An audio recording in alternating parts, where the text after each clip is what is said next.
We've got everyone here. Dov, hello. Hello, hi. Good evening to you in Australia. Welcome to Australia. We wish we could have you both here in person. Before I open up the floor to some questions from the audience, something that stuck with me from the film was one of the opening lines where you spoke about how if you had nothing to do, you'd be sitting on the porch eating avatiach, eating watermelon. And I want to know that now that you've stepped out of the Knesset, I'm sure you're not sitting on the porch eating watermelon. Could you tell us a little bit about what you're doing now and a little bit about Standing Together, the organization that you helped form? Well, thank you for the question. And you're right. I'm not just sitting quietly and looking on the sky. I left the Knesset not because I decided to give up politics. I decided to try to make politics in a different way. And that is very much connected with the limits of creating change within the Knesset. The Knesset is extremely important, as is Parliament in Australia. You know, we can pass laws, we can change many things, and that is what I try to do during my term as a Knesset member. I had many successes, but I could not change the overall direction of Israeli society. And that is what I would like to be part of. And I came to the conclusion that in order to create such a deep change, being a Knesset member is not enough. In order to change the general direction of Israeli society, you should, start from below and create or recreate Israeli progressive camp from the field. And that is why after leaving the Knesset, I joined Standing Together, which is a very, very interesting organization. I invite all of you to look in the internet or in the Facebook for Standing Together. I think they have some information in English too. This is a joint Jewish-Arab movement spread all over the country from the north parts of Israel to the Negev, and combining people for struggle and for organizing and from building alternatives and building hope in our society. So it's a new kind of doing politics. New way of doing politics. Thank you. We're standing in front of yet another election coming up, this time that you won't be as intimately involved in as others. Who should we be looking out for within the pro-democracy left camp in Israel? Can you say a few words about some parties or people that we should keep our eye out for? Well, the political and parliamentarian situation in Israel is very, very complicated because we have many parties. Some of them are really fighting very hard to try to overcome the electoral threshold. You know, you've seen in the film that this was one of my struggles in the Knesset to try to avoid raising the electoral threshold. This decision was made by Netanyahu and the right-wing government in Israel in order to keep all the parties supported by the Arabic population outside of the Knesset.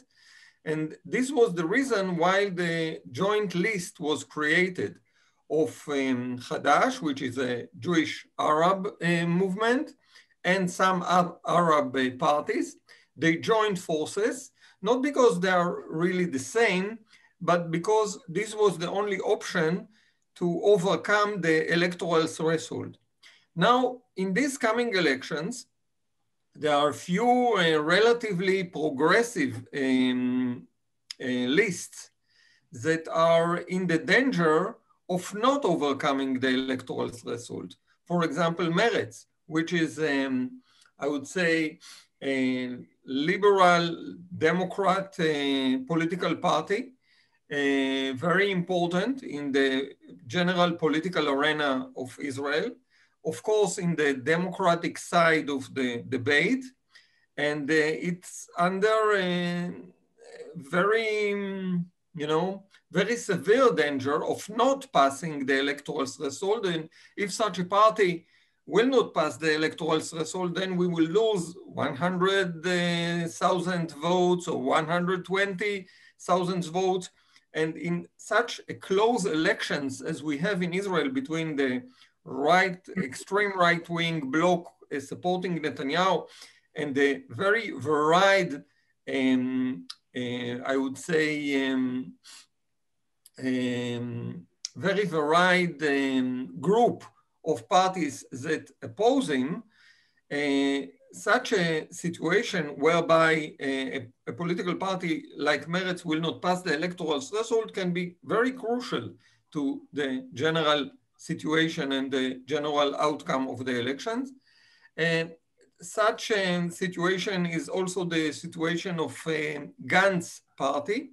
You know that Gantz in the former elections was a very big political force, but after betraying his electorate and joining Netanyahu in a kind of national unity, so-called national unity government, most of his voters left him, and he is struggling as Meretz to pass the electoral threshold. I do hope that he will have enough responsibility to decide before the elections not to run to the end, and to allow his voters to vote for different center parties that have better chances of overcoming the electoral threshold.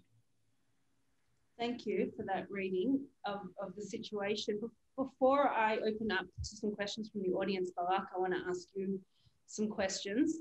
I mean, watching your friendships develop throughout the film is really heartwarming. Why did you first decide to follow Dov, who we've just lost on screen now, but I'm hoping can still hear us? And when did you fall in love with him? It's very easy to fall in love with Dov. You only need to meet him once, and then it happens. And if you're accidentally a filmmaker, then the outcome of this falling in love is to take a camera and start filming him. I met him firstly when I was a journalist, as I said in the film, and I interviewed him, and I spent 2 days with him. It was at the time when he was still working as an attorney in private, a lawyer, sorry. And he told me things which for me were very exciting and moving, especially because he gave me the feelings that changing or correcting or fixing this world is something which is doable. Because most of the people I knew before were very busy explaining me that it's done deal. Like this world is completely a catastrophe and a disaster, and nothing which we can do will ever help it. And we just should have fun and block ourselves and isolate ourselves from the news, from the media, from the struggle, be good people to each other and let things go. And Dov was showing me a different option, a different possibility of being and of well-being in a way, because he proved me that you can struggle, you can fight, you can invest a lot of your time and a lot of your energy and a lot of your emotions into the struggle, not isolating yourself, not being far from the problem, but still be very happy person because you feel there is meaning to what you do. And there is meaning to your life because you take all your energy into a very, very positive cause. So for me, it influenced me very, very deeply. And then I decided at one point I want to make a film about him, but I didn't make a film because I was too busy with making other films. And then one day when he called me and told me that there is another guy chasing him to make a documentary about him, I freaked out and I said, no way, what are you talking about? You are mine. How possible it is that someone else will make a film about you? And this is how it all started. I knew it was a love affair. So we have people watching this also in Sydney, and we have the auditorium here in Melbourne. And I'm going to open up for both. I have Erin here who also has questions from Sydney, but if somebody has a question from Melbourne ready to go, and if not, then I'm going to go to Sydney.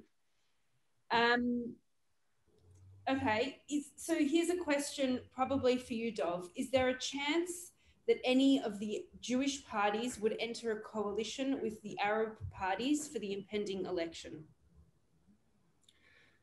Thank you for the question. About that historically as well, and your connection as one of the few Jewish members of Knesset who joined with Palestinian Israelis as well. Well, those are very, very important questions. First of all, what is very important to understand that in Israel, as you know, we have a Jewish majority of about 80% and a national minority of Arab Palestinians inside Israel of approximately 20% of the population. Now, this national minority, this Arab Palestinian national minority, suffers from many, many problems. Economic problems, social problems, problems of violence and crime, and they suffer from discrimination, from national discrimination by, unfortunately, by our state. Therefore, the Arab minority in Israel have an invested interest in creating social and political change. The issue, however, is that by themselves, they cannot create such a change. They need allies from the Jewish majority. On the other hand, without them, deep political and social change in Israel is not possible. Therefore, creating a Jewish-Arab alliance is not only an issue of moral importance. For me, it is also an issue of moral importance because I think that people should, be united according to their values, not according to their nationality. But in Israel, it is not only an issue of moral importance, it is also an issue of political necessity. And that is the reason why the extreme right wing in Israel, and especially our Prime Minister Benjamin Netanyahu, is making such an effort to exclude the Arab Palestinian minority from Israeli political arena. Without this 20% of Arab voters, Netanyahu and his right-wing partners will have a majority. The unfortunate thing is that while Netanyahu is very clear-cut on his strategic vision, the center parties in Israel are very weak. Instead of saying, well, we regard the Arab Palestinian minority in Israel as part of Israeli society, as totally legitimate citizens, they vote, their votes count, and therefore we are ready to cooperate with the members of Knesset they elect. Instead of doing that, the center parties in Israel are traditionally very frightened of being accused that they are willing to cooperate with the with the Arabs. This is very, very unfortunate. And I think there is starting to be a change there. I think that after the recent elections, when it was very clear that without taking into account the joint list and the Arab members of Knesset, it's you know, almost as giving the only key to politics to Netanyahu, I think that the change is starting. However, in the approaching elections, the real options, the real parliamentarian options for being put before Israeli public are not very, very happy. And there are some parties that object to Netanyahu and try to replace him without replacing the extreme right-wing policy that he represents. Therefore, I think that the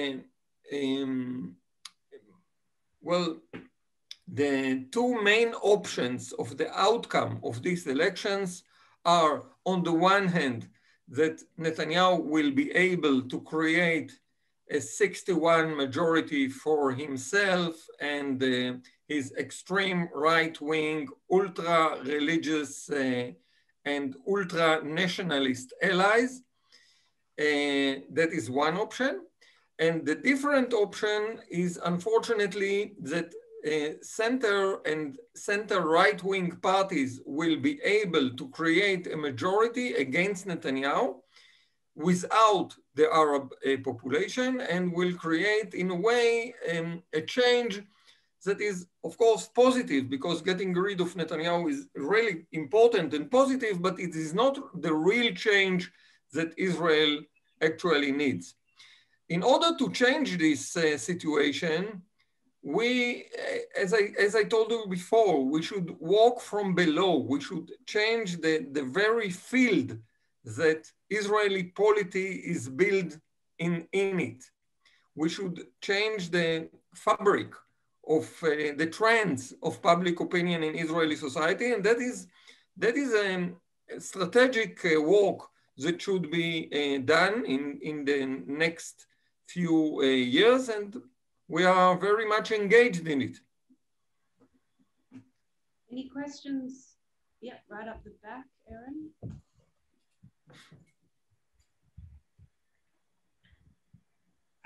Yeah, cool. Thanks, Dov. I just wanted to ask you and maybe like get your reaction to the things that like Orly, Noy, and other people at the Hadash conference were saying about your place on the Hadash list in terms of your identity as a Jewish Ashkenazi man. Did you hear that question? Well, can you repeat it, please? Okay, I'm going to repeat it. The question was, could you discuss some of the criticisms that are made against your role as a Jewish Ashkenazi male in the Knesset, and some of the other criticisms that were made about your Jewish identity rather than Palestinian identity, made by Hannah, I believe, during the film?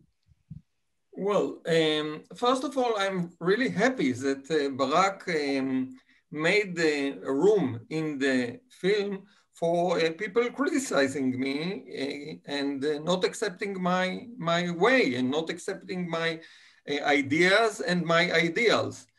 I think that one should be very open to criticism. That is very, very correct to all of us, and especially correct to people involved in political activity.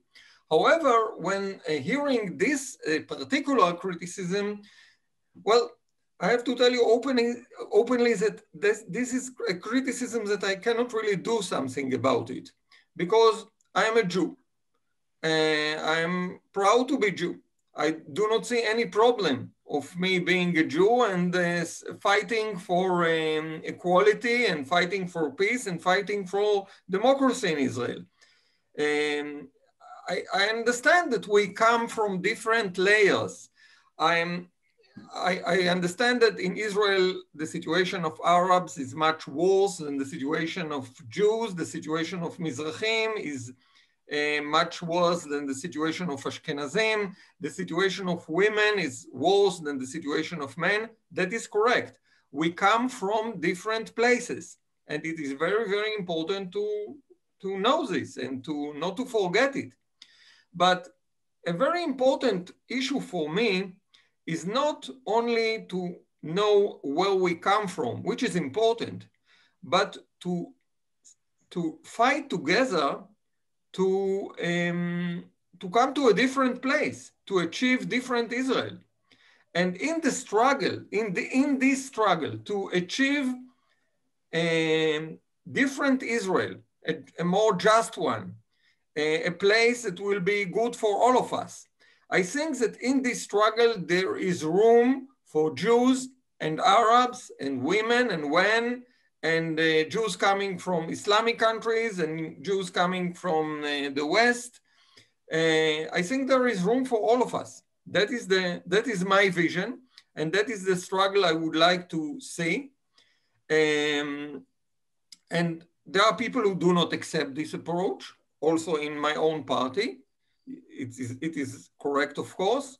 But the fact is that while I was elected in secret democratic elections by huge majority in my party, many, many times. So there are people who do not accept it, but they are in the minority, and I respect the minority, but I also respect the majority. Thank you. We have another question. Hi guys. Yeah, thanks for the video. It was fantastic. Really enjoyed that. I'd like to ask about the two-state proposition. I was just watching Chomsky the other night, who says that it's just a total impossibility now. You can't have an Arab state composed of Swiss Jews with a highway connecting Gaza, and that the settlement movement has actually made a two-state solution absolute impossibility. That's one part of the question. The other part of the question is what would happen with the 20% of Arabs who live within Israel at the moment? What would happen if there was a two-state solution where they live? Did you get the question?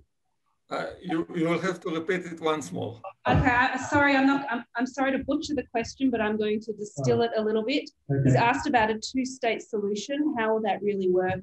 Will it not be a Swiss cheese of settlements and Palestinian villages? And the second part of the question was what would happen to the 20% of Palestinian Israelis? What would happen to them in such a situation? Well, this is very, very important question, and thank you for asking it. The Arab-Palestinian national minority in Israel will stay in Israel as a national minority. We are fighting for equality in Israel. Israel was established as an expression of the right of Jews in Israel to have self-determination. I support the right of nations to have self-determination. This is a universal right. I support the right of the Palestinians to establish their own independent state as an expression of the right for self-determination. However, self-determination does not mean national discrimination. I support self-determination, but I oppose national discrimination in Israel. I would like Israel to be a state where all the citizens are equal. The national minority of Arab Palestinians inside Israel should have not only citizen equality, which they do not have at the moment, but also national equality with the rights of national minority in Israel. I support the solution of two states. It is not that this solution is very simple, but the truth is that we do not have any alternative. We do not have any alternative. The only alternative for a two-state solution will be a situation of deepening apartheid in our Israel-Palestine territory. And I oppose this solution of apartheid. I think it is very, very dangerous for the Palestinians, for the Israelis, for the future of both of us. And therefore, I support a two-state solution. With the issue of settlements, that is very, very complicated issue. But as I think I said in the film also, if you have the political will to have a settlement, to have a peace solution, then you can overcome all the difficulties. If you look upon history, you will see many, many difficulties that were in the way of creating peace between peoples and between nations. But with the proper political will, it is possible to deal also with this issue of settlements. There are many, many interesting ideas on how we can solve this thing. There is the what you probably know, the Geneva Accord that was accepted by the Palestinians at the time, not accepted by Israeli government, but it is very, very interesting line of thinking. There is a very interesting idea of one country, two states, which speaks about two states without separation, without walls between the two states. A very, very interesting idea. And there can be other ideas. The most important thing we should realize is that in this country, there are two nations, two people. Both of them have the right for self-determination. Both of them do not have the right to override and to conquer and to occupy the others. So justice for the two nations is the key, and independence for the two nations is the way. Thank you. Just back to Barak for a second. Can you tell us what you're working on next, or what you're working on now? Yes, of course. First of all, I released a new film at the International Film Festival of Jerusalem a couple of months ago called High Maintenance. And it's a film about Danny Caravan. He's a very, very big, important, well-known artist from Israel, 90 years old. You saw some of his work in the film, in the Knesset. Yes, yeah? yes, absolutely. And it's also, in a way, political. I mean, everything is political, but there is also a very strong scene in demonstration against the nation law. Dov, do I say correct? Chok HaLeom, nation law. And this film, I hope to arrive to Sydney and Melbourne very soon. Actually, we are in touch with the Melbourne Film Festival. We can have a word with the program. She's sitting in front. Yes, we'll talk about it. So this is one project that I already finished. And the second one that I'm in the middle of filming right now, it's a film about ultra-Orthodox Haredi Capoeira Center in the heart of Bnei Brak. Very interesting. And it's actually very, in a way, everything is political, and in a way also everything connected to Dov. But for me, it's always very upsetting that many friends of mine who consider themselves as ultra-liberal, open-mind, progressive, left-wing, against any kind of discrimination and racism, allow themselves to talk in a very nasty and very violent even way about ultra-Orthodox people. And for me, it's racism is racism is racism is racism. So this film, I hope, will help me to deliver this message worldwide.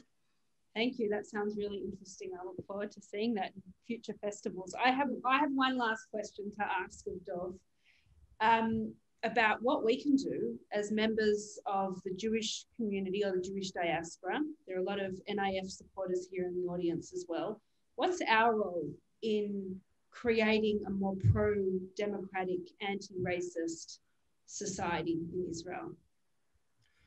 Well, thank you for this question. I think that your role is extremely important, you know, because I think that we live in a world where no one is in an isolated island, and whatever happens in the world have direct implications on us in Israel. We are conducting a very, very intense struggle on our own future, on the future of Israel and our future of Israelis, the future of the region, the future of the Palestinians. All these things are very much connected in our opinion. Now, and the world should be part of this struggle, and especially Jews who are very interested in Israel. I think their role is also very, very important. You have to realize then that in Israel there is a tendency by right-wing politicians to present all criticism of Israeli government as kind of anti-Semitism. And therefore, the voices of people who care about Israel, who care about the future of Israel, but are highly critical and oppose very, very sharply the policies of Netanyahu and the right wing, these voices are especially important. Because, you know, I fight against the right wing in Israel because I care for the future of my people, because I care for the future of my children, because I care for the future of all the people living in this country, Jews and Arabs alike. I see myself as a true patriot of my country, of my people, fighting for the future against very dangerous extremist leaders who are actually leading us to wars of catastrophe. And the voices of people who, like me, care for the future of this country, care for the future of these people, and from this point of view, oppose the dangerous government policies in Israel are very, very important. And there are many, many practical ways you can express these opinions. You can press your own politicians. You can support us, the peace and progressive forces in Israel. So we live in a world very, very small, not only for troubles, but also for solidarity. Thank you very much. Thank you to both of you for joining us. You're this morning, our evening. It was really a pleasure to talk to you both. And thank you everyone for joining tonight. I think really a lot of the causes that Dov was speaking about are organizations that we support at NIF. So if anyone feels like they'd like to learn more about those organizations, please have a look at our website or come and talk to us and continue to support the work that we're doing. So thank you so much for coming. Thank you to Jiv for hosting us and to Erin, and have a good night. And thank you. You only thank us, but we're very, very happy about this possibility to talk to everybody. So thank you very, very much, and to the NIF and all the great people. Thank you. Thank you all.